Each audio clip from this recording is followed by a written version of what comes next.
Good Morning Business, le grand entretien. Et notre invité ce matin à 8h15, c'est Philippe Martin, économiste, doyen à Sciences Po de l'école d'affaires publiques. D'affaires publiques, voilà. Non, la mais plus grosse école de Sciences Po. Président du CAE jusqu'au 1er septembre. On a absolument besoin de vous ce matin parce qu'on doit choisir entre la peste et le choléra, entre l'inflation et le chômage. C'est ce que nous dit Jérôme Powell. Est-ce que le président de la Réserve fédérale américaine a raison de poser le choix en ces termes? Parce qu'on aimerait bien qu'il y ait une troisième voie, Philippe. Il n'y en a pas beaucoup de troisième voie, non. Bon, et merci.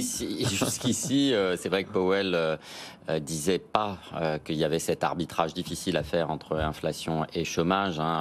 Il y avait cette idée un peu dont on se moquait aux États-Unis d'une immaculée désinflation, c'est-à-dire d'une désinflation qui pourrait se faire sans atterrissage brutal en termes d'emploi, de chômage.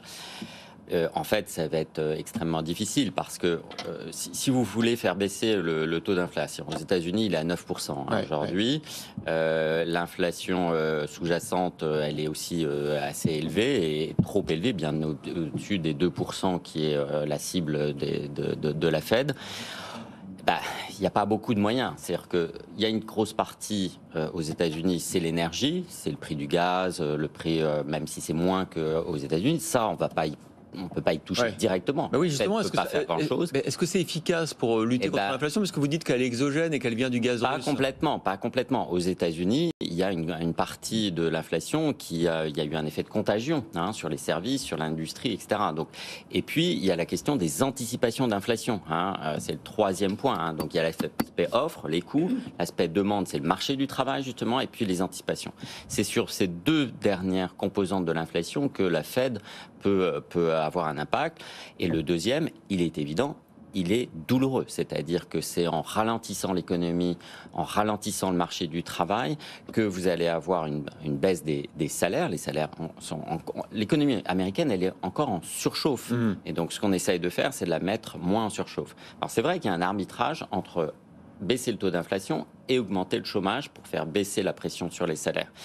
Et c'est la peste et le choléra dont vous parlez. Sauf que on est dans une situation où le taux d'inflation est à 9% et le taux de chômage est en dessous de 4%. Donc c'est évident qu'il y a de la marge de manœuvre. En fait. Le mandat de la Fed, je vous rappelle, c'est à la fois taux d'inflation vers les 2% et le taux de chômage le plus faible possible. Mais quand on est à 9% d'inflation et moins de 4% au chômage, on voit bien que l'arbitrage, ça va être de baisser le taux d'inflation en acceptant un taux de chômage plus élevé. Jean-Marc Daniel disait ce matin, cette conférence, ces déclarations de Jérôme Powell, ça montre à quel point finalement il ne peut rien faire face à la situation actuelle. Est-ce que c'est aussi votre analyse? Non, je suis en désaccord. Il fait des choses. Il a augmenté les taux de 0,75. Ils vont continuer à les augmenter. Jean-Marc disait qu'il ne pouvait pas faire les deux en même temps parce que sa mission, c'est de faire baisser c'est d'avoir baissé le chômage et de maîtriser l'inflation. Il dit, en fait, il est incapable de remplir la mission qui lui est confiée dans les statuts de la Réserve fédérale. Il y a un arbitrage. Alors c'est vrai que ça dépend du type de choc qui atteint l'économie. Là, c'est un choc d'offres, un choc de coûts. Et donc, en effet, c'est le type même de situation très difficile où il va falloir faire un choix entre chômage et inflation, entre les deux mots. Et donc là, on est dans une telle situation d'écart qu'en effet, on est très très loin de la cible. On est à 9 alors que la cible c'est 2. Donc en effet, il va falloir avoir une économie américaine qui est moins en surchauffe et donc certainement moins d'emplois et plus de chômage. Philippe Martin, est-ce que ce raisonnement que vous nous détaillez, donc vous approuvez finalement cet arbitrage powellien? C'est pas que je l'approuve, c'est que je pense que à ce stade, there is no alternative. Non, c'est-à-dire que si, il y aurait une alternative, c'est de dire eh bien, on s'assoit sur l'objectif d'inflation parce que tout ce qui compte, c'est le chômage. Et certains économistes, on ne vous le dit pas. Et ça, c'est fondamental. Est-ce qu'on peut accepter l'inflation, vivre avec une inflation de 5%? Est-ce qu'on peut prendre ce risque, en fait? On n'en est pas à 5%, on en est à 9% aux États-Unis. Oui, mais on est bien la BCE, c'est notre objectif, c'est 2. Est-ce qu'on peut dire... est-ce que la société peut vivre avec l'inflation ou on n'est plus capable, en fait, de faire ça? Alors, non, c'est un très bon débat. Je pense qu'il y a un débat aussi entre les économistes qui est est-ce que la cible d'inflation à 2% n'est pas trop faible et en particulier dans une situation de transition énergétique où on voit bien qu'il va y avoir plein de prix qui vont bouger énormément. On le voit en ce moment, évidemment, avec les prix de l'énergie. Vous parliez tout à l'heure des éoliennes. Donc, il va y avoir avoir des prix qui vont bouger beaucoup.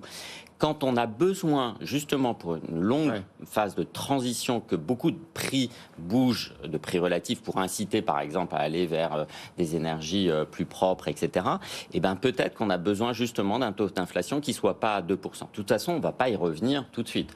Donc, il va falloir s'habituer à un taux d'inflation au-delà de 2%. Moi, je considère que 2, 3 ou 4%, c'est pas dramatique, c'est pas ça le problème. Le problème, c'est qu'il faut pas, il faut que ce soit quand même ancré au sens où il faut pas que ça dérive au-delà de 5, 10. Enfin, le problème, c'est que c'est difficile de maintenir sur un taux d'inflation faible quand on est au-delà de 5, 6, 7%. Allons au bout de cette logique, c'est-à-dire allons au bout de, est-ce que l'inflation, dans cette période de transition, n'est pas nécessaire. Alors ça veut dire l'inflation, c'est quoi? Ça veut dire qu'on va spolier les créanciers, les rentiers, et on va se dire que ça va permettre d'effacer aussi l'immense création de dettes des dernières années. Et pourquoi pas? C'est un choix de société. Mais j'ai l'impression que dans la théorie économique, dans les dirigeants, personne ne veut faire ce choix-là. Pourquoi, selon vous? Alors d'abord, il faut rappeler quand même que il y a une dimension juridique, c'est-à-dire c'est le mandat de la Banque Centrale Européenne d'obtenir 2% d'inflation. Donc même si les gouverneurs de la Banque Centrale voulaient de manière permanente avoir un taux d'inflation à 4 ou 5%, ils ne peuvent plus. Ils pourraient être attaqués en justice en disant mais non, votre cible qui vous a été donnée, et on reproche souvent à la Banque Centrale de ne pas être démocratique, mais elle a un mandat qui lui a été donné par les politiques en Europe et elle fait de telle sorte qu'elle arrive à ce mandat. Et on voit bien quand même que même on pourrait lui reprocher d'être très loin des 2%.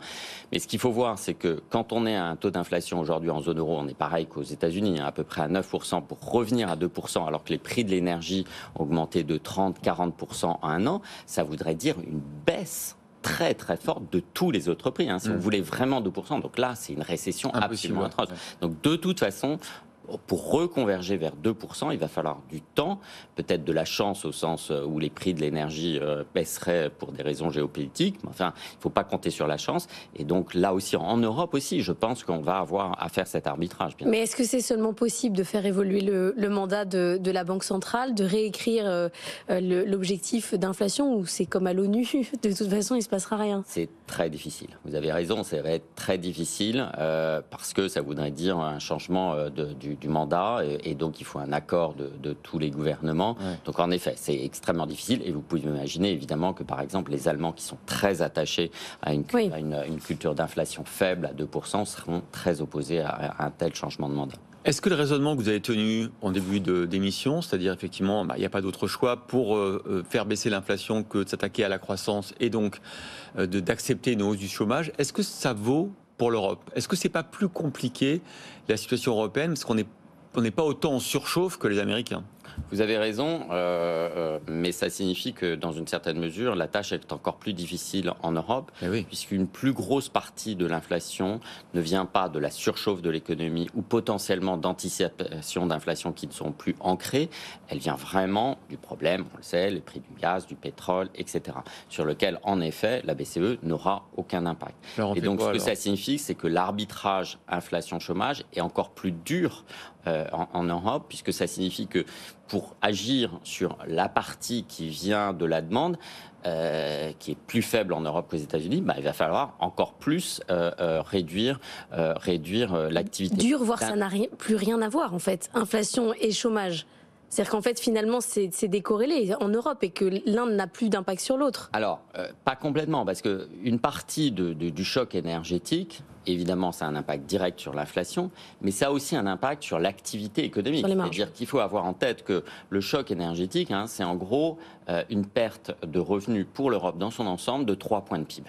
3 points de PIB, dont à peu près 2 absorbés par l'État. Mais jusqu'à quand évidemment avec un coût budgétaire. Donc de toute façon, c'est aussi un choc négatif de demande au sens où le revenu des ménages diminue et donc il y a une baisse de l'activité, de la demande, de la consommation, de l'investissement, qu'on le voit immédiatement. Donc de manière un peu endogène, le choc de l'énergie en Europe aussi va faire réduire l'activité et donc la partie de la pression inflationniste, par exemple sur les salaires. Les salaires n'augmentent pas beaucoup en Europe. On avait hier le PDG de Duralex qui avait une jolie formule qui résume ce que vous dites. Il dit on est confronté à un confinement énergétique plus grave encore en termes d'impact sur l'économie que le confinement sanitaire du Covid? Je n'irai pas jusque-là, parce que quand même... Lui, il ferme ses usines, il ne les a pas fermées pendant le Covid. D'un point de vue microéconomique, pour certaines entreprises, bien entendu, je le vois. D'un point de vue macro, ce qui est peut-être plus mon point de vue, il faut se rappeler que pendant le Covid, il y a eu un trimestre où on avait moins 10, moins 15%. On n'en est pas du tout là. On est encore même d'ailleurs en croissance positive. Et d'ailleurs, la France est dans une situation plutôt un peu plus favorable. D'abord, on a un taux d'inflation un peu plus faible, ce qui veut dire d'ailleurs qu'on gagne en compétitivité par rapport aux autres pays de la zone euro. Mais ce qui est vrai aussi, c'est que, par exemple, la décision de la Fed d'augmenter ses taux va faire, on l'a déjà vu, s'apprécier le dollar. Donc, une partie de l'inflation en Europe, c'est de l'inflation importée avec le dollar. Du fait que le dollar est cher. Et donc, ça va pousser la Banque Centrale Européenne elle va être obligée d'encore plus augmenter ses taux pour contrer cette inflation importée. Il y a un problème d'ailleurs de coordination entre les banques centrales, parce que vous voyez que chacun essaye d'exporter son inflation en augmentant ses taux d'intérêt, en appréciant sa devise. Mais c'est un jeu très peu coopératif. Le seul avec qui ça marche, les Américains, comme d'habitude. C'est les plus forts dans ce jeu-là. Oui, vous avez raison, parce que le dollar a un statut évidemment de devise complètement différente, mais c'est vrai que l'augmentation des taux d'intérêt aux États-Unis, ça va avoir un impact bien au-delà des États-Unis. Non seulement parce que c'est un impact direct sur la croissance américaine, mais parce que tous les prix des actifs risqués vont diminuer. Enfin, c'est ce qu'on voit dans les pays émergents. Donc il va y avoir des problèmes sur les dettes d'un certain nombre de pays émergents qui sont libellés en dollars. Dernière question, comment vous voyez la France en 2023? On est encore un peu protégé. On a beaucoup de chefs d'entreprise qui disent je vois les nuages, mais pour l'instant ça va. Ça va aller pendant combien de temps? Je peux pas vous le dire, parce que ça dépend en effet de beaucoup de choses qui se passent d'un point de vue géopolitique. Ce qui est vrai, c'est que la stratégie macroéconomique du gouvernement coûte cher. C'est quand même, ça va être 50 milliards à peu près. Donc c'est 2 points de PIB. Donc ça veut dire qu'on va absorber 2 tiers du choc en gros en France.